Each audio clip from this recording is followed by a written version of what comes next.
शुक्रिया। जनाब जावेद अख्तर साहब कई मरतबा दोहरा रहे हैं कि फ़ेथ का मतलब बताइए, फ़ेथ का मतलब बताइए। मैंने बता दिया, फ़ेथ सही भी होता है, गलत भी होता है। और आज हम फ़ेथ पे बात नहीं कर रहे, हम ट्रुथ और डज गॉड एग्जिस्ट पे बात कर रहे हैं। क्या डज गॉड एग्जिस्ट, ये ट्रुथ यानी गॉड है या नहीं है, इसमें से दोनों ट्रुथ क्या है। अब आप उसे फेथ कह लें, बिलीफ कह लें, नॉट माई बिजनेस। उसके बाद आपने कहा कि भाई सवाल करने से मजहब रोकता है। मैं कहता हूं जो रोकता है वो रोकता होगा, मैं नहीं रोकता, बल्कि सवाल करें, सवाल करना चाहिए। सवाल कर करके तो हम आगे बढ़ते हैं, तरक्की करते हैं, और इसीलिए मैं आज यहां पे आया हूं। लेकिन सवाल सिर्फ खुदा से नहीं होगा, आपसे भी होगा। सवाल एथिज्म से भी होगा, सवाल सिर्फ मजहब से नहीं होगा, सबसे होगा। और आज मैं सवाल करूंगा और उम्मीद है कि आप जवाब देंगे। अभी तक आपने वैसे कॉन्टिंजेंसी आर्गुमेंट का कोई जवाब नहीं दिया। चलें, आपने कहा यूनिवर्स के बारे में इटर्नल क्यों नहीं बोल देते। ये चूंकि लॉजिकली पॉसिबल ही नहीं है कि यूनिवर्स इटर्नल हो।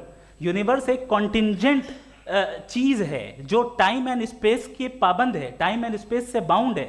जो टाइम एंड स्पेस से बाउंड होगा वो कॉन्टिंजेंट होगा, जो कॉन्टिंजेंट होगा वो उसकी बिगिनिंग हुई होगी, जिसकी बिगिनिंग हुई होगी वो इटर्नल नहीं हो सकता। ये तो कॉमन सी बात है। आपने कहा कि किसी मजहबी किताब में डायनासोर का जिक्र नहीं है। अफसोस कि आज तक किसी मैथमेटिक्स की किताब में मुझे डायनासोर का जिक्र नहीं मिला। तो इसका मतलब मैथमेटिक्स की किताब बेकार है? नहीं, उसका वो टॉपिक नहीं है। रेवलेशन का और मजहबी किताबों का टॉपिक ये नहीं है कि आपको आके बताए साइकिल कैसे बनाते हैं, या आकर ये बताएं कि जो है डायनासोर कब था। वो तो मोरालिटी सिखाने आया है, गॉड के बारे में बताने आया, नॉन फिजिकल रियलिटी की हकीकत को सिखाने के लिए आया। रिलीजियन साइंस को रोकता है? नहीं रोकता। अगर रोकता है तो गलत करता है। रिलीजियन साइंटिज्म को रोकता है, जिसमें हमारे जावेद साहब मुब्तला हैं। साइंस और साइंटिज्म में फर्क है। साइंटिज्म यह है कि आप समझें कि साइंस और साइंटिफिक मेथोडोलॉजी ये नॉलेज को हासिल करने का वाहिद सोर्स ऑफ नॉलेज है। यह है साइंटिज्म। हम इसे रिजेक्ट करते हैं। हम साइंस को तो तरक्की करते हैं, भाई आप हमारी पूरी तारीख कर लें, पढ़ लें तो आपको पता चल जाएगा। बहरहाल ये अलग टॉपिक है। उसके बाद इन्होंने एक लफ्ज़ कहा, वेटिकन ने फतवा दिया। वेटिकन का फतवे से कोई ताल्लुक नहीं है, दोनों कॉन्ट्राडिक्टरी अल्फाज हैं। उसके बाद उन्होंने कहा कि भाई हमें नहीं मालूम। अगर नहीं मालूम तो क्लियरली कह देना कि नहीं मालूम है, इसमें क्या हर्ज है। तो वही तो मैं कह रहा हूं ना कि आप कह दें कि नहीं मालूम, लेकिन क्लेम क्यों कर रहे हैं कि गॉड एग्जिस्ट नहीं कर रहा है। आप कह दें नहीं मालूम है, हो सकता है हो सकता ना हो, लेकिन आप क्लेम कर रहे हैं। The moment you say God does not exist, this is a claim, and now the burden of proof is upon you too, जैसे हमारे ऊपर है। और क्यों है मैं बताता हूं, क्यों है ये भी मैं बताता हूं। फिलोसॉफिकली जो क्लेम होता है ना, सिर्फ ये नहीं होता कि इंसान कहे पॉजिटिव क्लेम करे और नेगेटिव क्लेम करे तो बर्डन ऑफ प्रूफ नहीं है। आप मिसाल के तौर पे मैं कहूं कि फुला उस कमरे में कोई नहीं है, मैंने एक नॉलेज का क्लेम किया है। उस कमरे में कोई नहीं है, मैंने एक नॉलेज का क्लेम किया। या तो मैं कहूं मुझे नहीं पता, हो भी सकता है नहीं भी हो सकता है, this is not a claim. लेकिन जब मैं कह रहा हूं कि वहां कोई नहीं है, या मैं कह रहा हूं वहां कोई है, दोनों क्लेम है और दोनों के ऊपर बर्डन ऑफ प्रूफ है। हमारे ऊपर भी बर्डन ऑफ प्रूफ है। मैंने कंटिंजेंसी आर्गुमेंट दिया, इसे तोड़कर दिखाइए।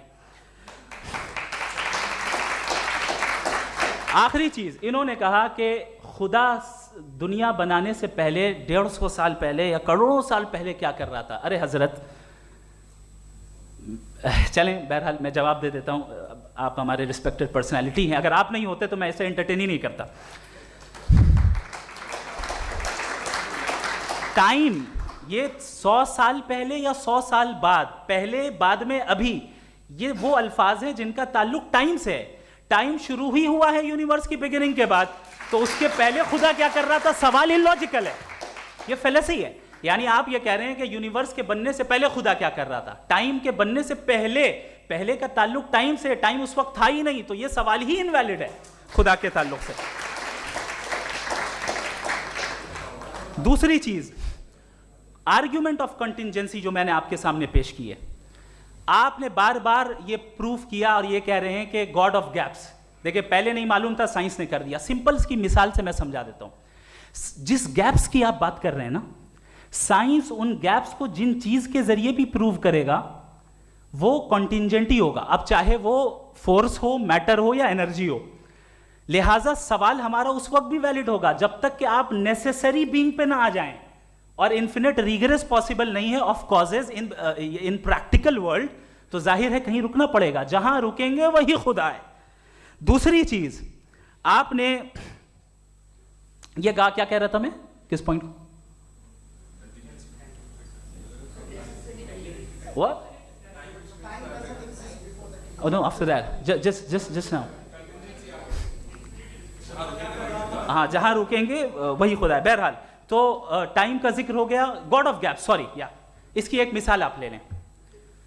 एक कार है, एक साहब ने देखा कि भाई कार जो है उसके व्हील्स कितने अच्छे लगे हुए हैं सही जगह पे, स्टीयरिंग जो है कितने अच्छे जगह पे लगी हुई है, और सीट्स कितने वेल डिजाइंड है, कितनी प्रिसाइजली ये कार काम कर रही है।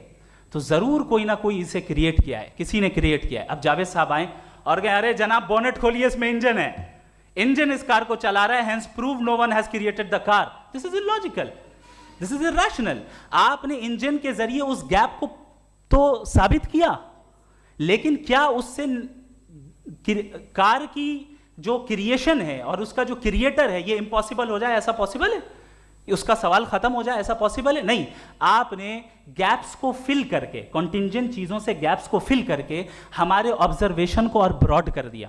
अब हमें और पता चल गया कि ये जो कार है इसका सिस्टम कितना ज्यादा कॉम्प्लेक्स है। पहले कम समझते थे, अब कॉम्प्लेक्सिटी और ज्यादा वाजे हो गई। अब हमें समझ में आ रहा है कि हमारी सर्टेनिटी और बढ़ गई कि जरूर इस कार को किसी ना किसी ने बनाया। यही मामला यूनिवर्स का है। साइंस हमेशा फिजिकल वर्ल्ड की चीजों को ही फिल करती जाएगी और फिजिकल चीजों से ही करती जाएगी, चूंकि एम्पेरिकल एविडेंस का ताल्लुक फिजिकल वर्ल्ड से है।